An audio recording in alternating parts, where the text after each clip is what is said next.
Hello, and welcome to Inside Influence, the show where we talk to B2B marketing insiders about the world of influencer marketing. We look to see what's working and what's not. I'm your host, Lee Odden, CEO and co-founder of TopRank Marketing. And today with me, I have entrepreneur and influencer marketing technology pioneer, Pierre-Loic Assayag, CEO and co-founder of Traackr. Welcome, Pierre. Hey, Lee, great to be with you. So let's get started.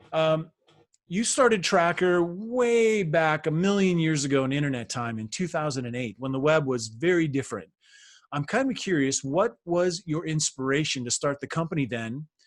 And when you're done explaining that, I'm curious what your inspiration is going into 2021. Sure. So just a little background on myself and how I came to Traackr. I'm a recovering marketer. So I used to do marketing and marketing attribution back in the days when there weren't enough data. Then I fell into technology by accident. And when the social web came about, I had this lingering frustration about one's ability to uncover meaningful signal and information. And I thought that all the tools around were outdated. And my experience is that you really have two kinds of entrepreneurs. You have those who really don't want to have a boss, and you have those who are problem solvers. And I'm definitely on the latter group. And I had this snag that said, this is not possible. Like with the more and more content going online and more authors, how is it that we don't have better tools to just find the things that I care to read or listen to? And so Traackr was really intended as a filter on the web in order to unveil signal. And the relationship to influencer marketing was really tangential at the time. And for that matter, what influencer marketing as a practice didn't really exist per se. But what we found was that authorship was a great proxy to meaningful content. In other words, you are what you contribute to the web.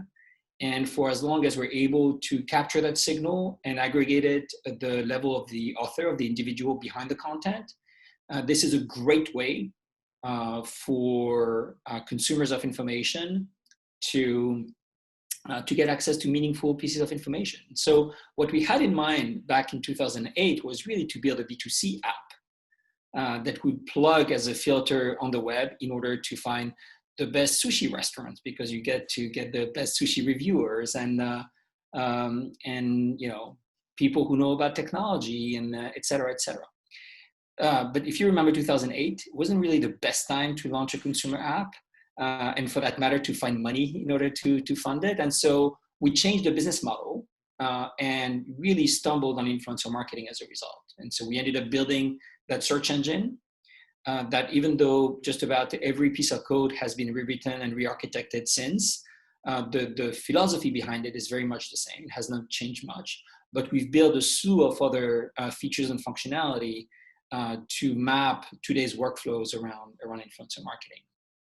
And so to answer your question on fast forward to a decade later, what's exciting me, how I see the path forward. We were very early, as I mentioned, to influencer marketing. And much of our journey has been to just wait until the tide would catch up with us. You know, I was picturing myself as a surfer, just, pedaling on the board, just waiting for the wave to come in. And we've seen this the last couple of years really started picking up. But what happened with COVID is that more than anything else, it's acted as an accelerant to a bunch of trends, including digital transformation and within influencer marketing. And so now we're in the opposite game, where we need to pedal a hell of a lot faster than we did before in order to make sure that we don't get swallowed by the wave. Yeah, exactly. Well, you mentioned COVID, and of course, the current environment. I mean, it's election day today. And so there's a little bit of uncertainty everyone's dealing with, whether it's business uncertainty, economic, political, environmental, right? I'm curious, what would you say the business case is, especially for B2B brands, in engaging in influencer marketing during an environment like this? I mean, what's the argument to be made right now? So first and foremost, I'd say, what else do you got? Because if you look at the tools available to a marketer and to a B2B marketer, and you apply them in context of a pandemic where people are not allowed to travel, to go to events, whether they're small venues or big venues, where just a whole bunch of other offline activities that we used to perform on a regular basis is gone. It's not available anymore. And so in many ways, what you're left with are the digital tools within. And the things that historically have worked are the influencer marketing's most generic sense of the word. So in there, I would include things like PR and analyst relations, because they're all versions of influencer marketing, and your own content. So in other words, what do you need to succeed? You need your voice, and that voice to have a personality, to have a message that you care to communicate. And you need a community of people that are there to both amplify it and complement it. And that's influencer marketing. But there's not been a better time for influencer marketing to strive. If anything, the pandemic and the strain on budgets in companies, B2B, B2C, I find personally extremely helpful, because it really forces everybody to face the music and stop focusing on vanity metrics and start focusing on results. And it's been a long time coming, and I'm glad that we're here from that vantage point. Fantastic. What are some of the trends that you're seeing with your B2B clients and how they're evolving the use of influencer marketing, not just during the pandemic, but broadly? Yeah, so I'd say, again, I'll use the 2020 and the coronavirus crisis as proxy for things that were already underway that have really accelerated, where we've been living dog years in the last 6 to 9 months. And the first one is the move from transactional, tactical influencer marketing to relational and more long-standing relationships. And so we're seeing longer-term partnerships being formed between influencers and brands, a lot more than we did before. A lot less focus on just purely campaigns. So that's one trend that, again, was there before, but it's really been put into focus. The second one is, and it's still a work in progress, but it's happening, is the role of the agency in context of the brand. So there's been, and it's not just B2B, the same happens in B2C as well. There's been this tension on what is it that we do as a brand, what is it that we let the agency do. And for the longest time, it's been a bit of a challenge, and we're starting to see brands figure it out and say, the data is mine. I need this data because it feeds into my attribution models, into my KPIs. I need to figure out the impact on sales, on lead gen, etc. So I cannot leave that with my agency. But the creative process, some of the execution around campaigns, we need to have through a partner. It's not our expertise. In some cases, we'll see that the engagement with influencers happens through the brand. In other cases, through the agency. But we're starting to see brands just get a little smarter on figuring out these partnerships. And we also see agencies becoming smarter as well. Historically, agencies were very guarded in letting a brand access too much data or do too much on the strategic side, because the agency would feel like, well, no, this is my revenue, this is my live stream here. And as it turns out, the companies that internalize programs the most are the ones that spend the most with agencies as well. So it's really a sort of a false issue that we're experiencing there.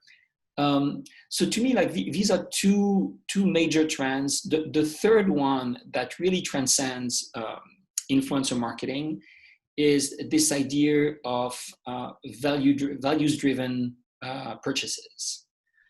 So in the B2C world, it's happened a ton and for some time now. I mean, you've seen the Nike ads from 2 years ago with Kaepernick, but you've had a ton of brands that have started standing up for something.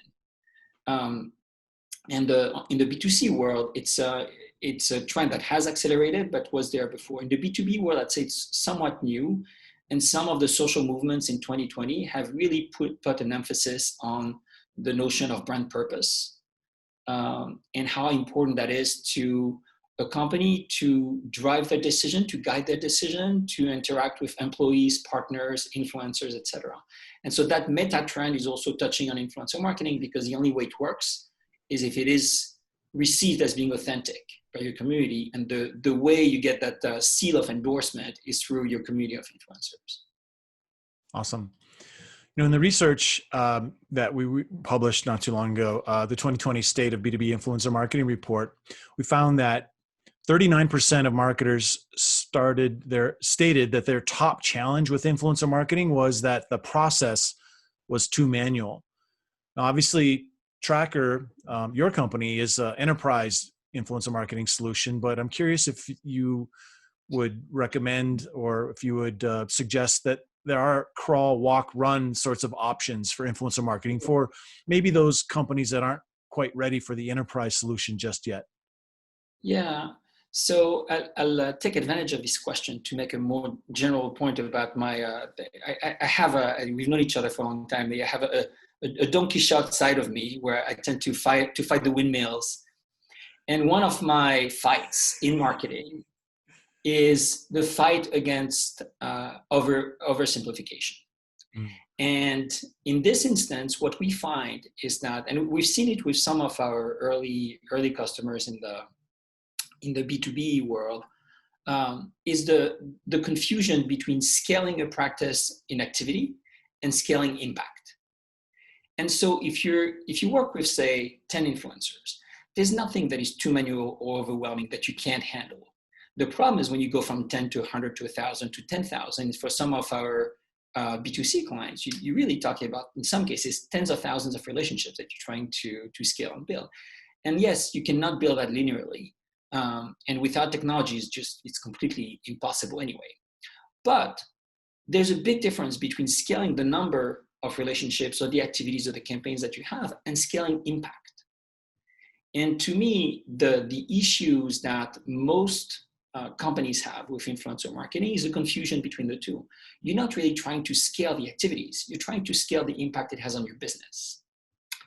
I'll give you a very simple example of this. When we onboard a new customer, we will typically see that 90% of the impact generated by the few campaigns that they had run with influencers relies on 10% of the influencers they work with. So in other words, they could do 1/10 of the work, get 90% of the impact.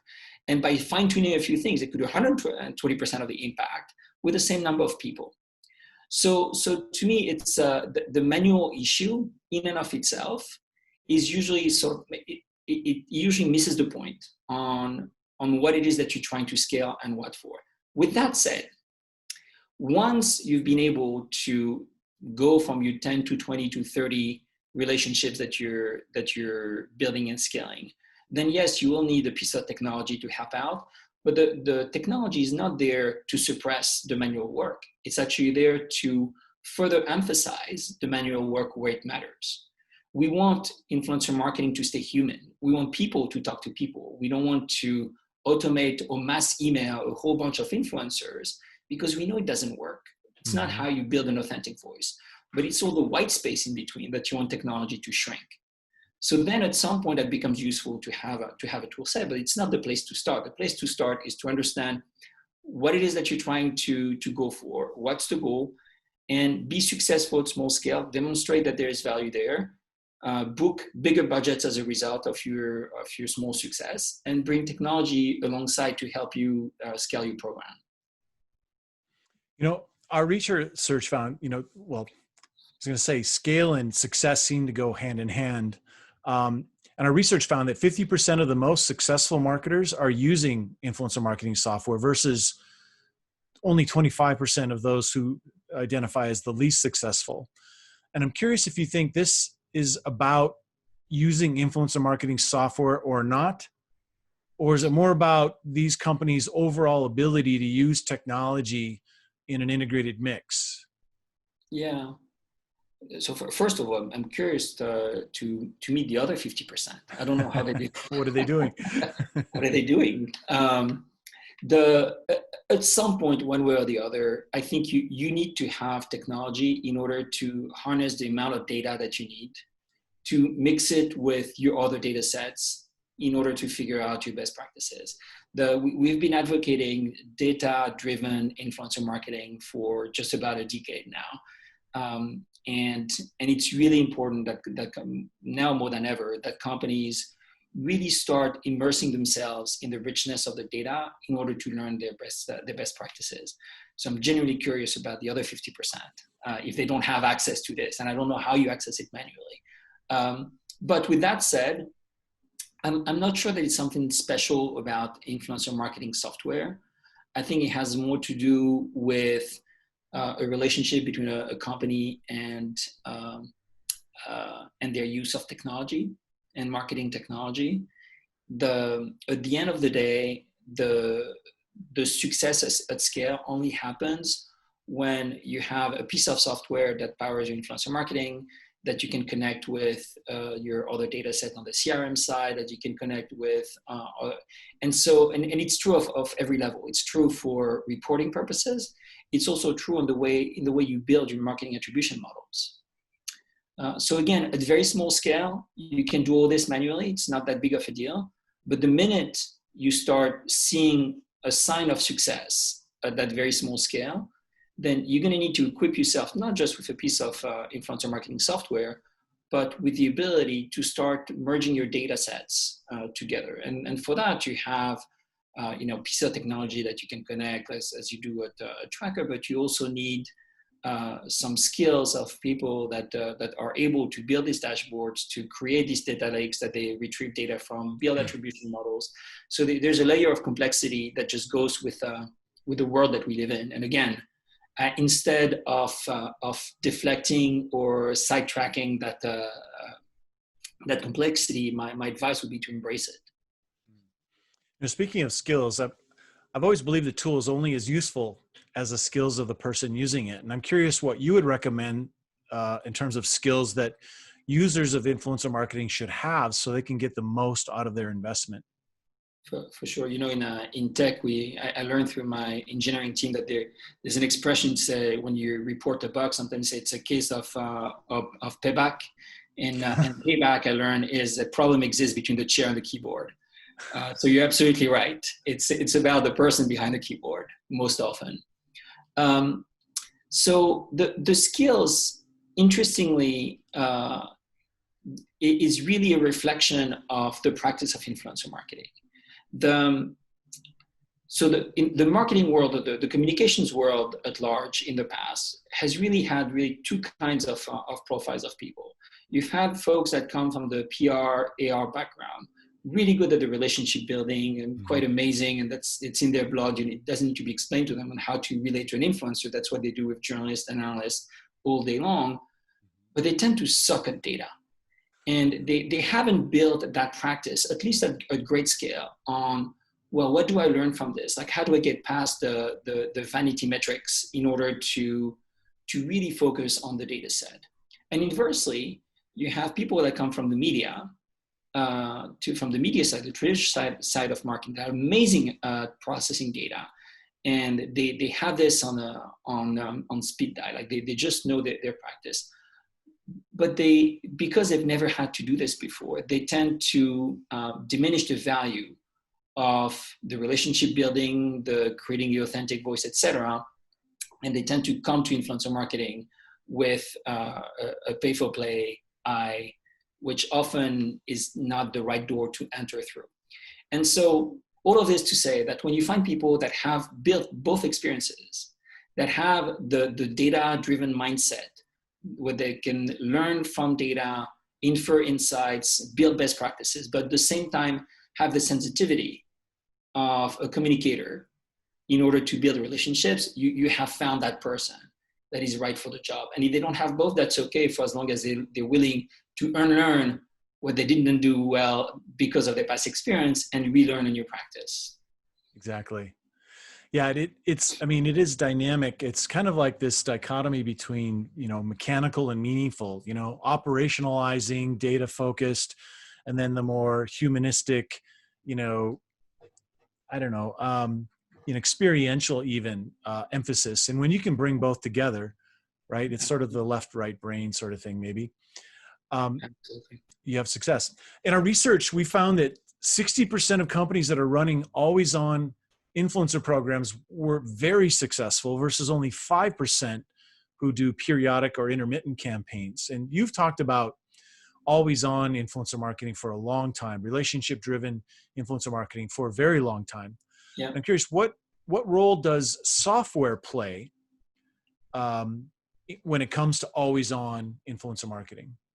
It's a good question. So it plays two roles really, and you're absolutely right that I'm not surprised by the stats that the results that you found.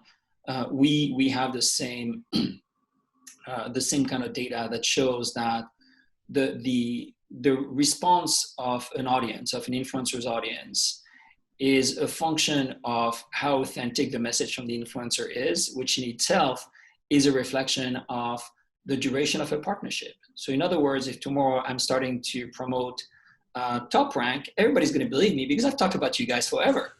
So there's nothing that feels off about my communication. But if I start talking about a different topic or different brand, it will feel inauthentic to people who may listen to me. Right. So I completely agree with the finding. Now, with regards to software, there are two ways in which software is helpful. One is how you vet influencers, how you select your influencer set to work with. And what you want to find are people that will be on the fast lane of being able to build that relationship early. And these are people that have endorsed either your brand or what you stand for, at the very least, as a company. And so finding people that have already a voice that is credible in the same topic area, even if they haven't mentioned your brand, or better, they're just a fan you just didn't know or didn't realize. That happens quite often, surprisingly. It gives you a leg up when you start these partnerships. So in that selection process, technology is very important because you can take a look back at communication, do it at scale, and find the people that are the best match for you. And then it's helpful also in the relationship building. So, Traackr acts as a CRM for influencers, where as an organization, you may not know Lee Odden, but probably somebody else at my company does. And it's good to know that we already have the beginning of a partnership. It also gives brands an opportunity to engage an influencer on a very regular basis. Even if your department, your market is not doing something this month, there's probably somebody else that does. And so just being able to bring visibility into the true partnership between an influencer and a brand is quite useful. Fantastic. So over the many years, and it's been so long, I don't even know how many years, that I've had access to the Traackr influencer marketing platform and been a client, the platform, I mean, you and your team have improved capabilities continuously, which I think is awesome. And I'm kind of curious, the things that have changed recently, what are you most excited about? And especially what's on the roadmap for 2021? Sure. So one of the trends that we're observing with influencer marketing that is affecting what we do is the development of the influencer marketing practice across the full funnel. So it used to be that influencer marketing was awareness, top of the funnel. I want influencers to talk about my brand so that I get on more people's radar. And now we're starting to see that it's not just about awareness, it's about consideration and conversion. And so you need to start selecting and partnering with influencers in a different way, depending on where you're in the funnel, and reporting on data as well. So for us, it puts even more of an emphasis towards integration with adjacent platforms, whether they are, CRM platforms, e-commerce platforms, advocacy and affiliate platforms.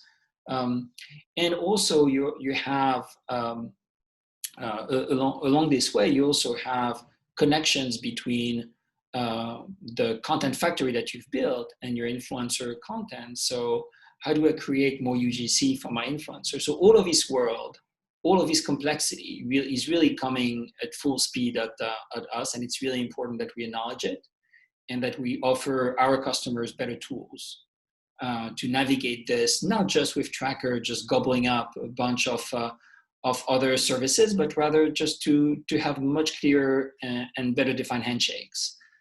So we've started along this path, and there's a lot more in the pipe that is coming.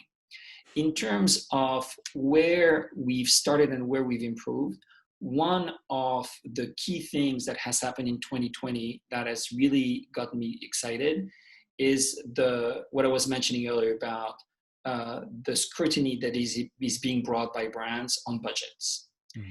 And it's really forcing everybody to take a very hard look at what's the true impact of my influencer program, and has it improved over time or not. And so for us, we've been building much stronger KPIs and ways to access both dashboards and insights from the platform that help our client figure out their performance over time, whether or not it's improving, help them surface data that they may want to marry with a third-party data set or a first-party data set in the case of sales or else that we're helping with. So better access to data, better access to insight has been something that has been quite key to us. And yeah. Oh, look, I'm looking forward to it. In our report, the state of B2B influencer marketing, you shared a prediction about influencer marketing delivering more impact to the business and integrating more effectively with the rest of the martech stack, which you're kind of talking about right now. How do you envision influencer marketing tech and martech better integrating? This is something that I was wishfully thinking as a prediction a couple of years ago, that we'd see easier hooks into CRM and marketing automation platforms between influencer platforms. It's interesting. I side with you on this. The one thing that I've observed over the years is that despite our best intentions, the stack that surrounds us, in some cases, is actually quite ripe and ready to handle integrations by way of APIs or else. But in many cases, it really is not. And once you start pulling that thread, you realize that there's just not much behind it. And so you sort of have two ways of thinking about the future, which will happen anyway. That there's no chance that CMOs, marketers will let this slide by. Like, people and companies are spending way too much money on influencer marketing today to let it be driven by anything but reliable data and KPI. And so there's a push that already exists that is only going to get furthered around integration. But there are two ways to go about this. You have the old-fashioned way, which is big company gobbles up a whole bunch of smaller companies and somehow through brute force manages to integrate some of the data sets. Or there's a modern way to go about it, which is handshakes and APIs and data lakes that require brands to equip themselves with a new skill around technology and data science to build the models. But as I mentioned earlier, there's been a drive for a lot of companies to start owning that data a lot more than they did in the past. Mm-hmm.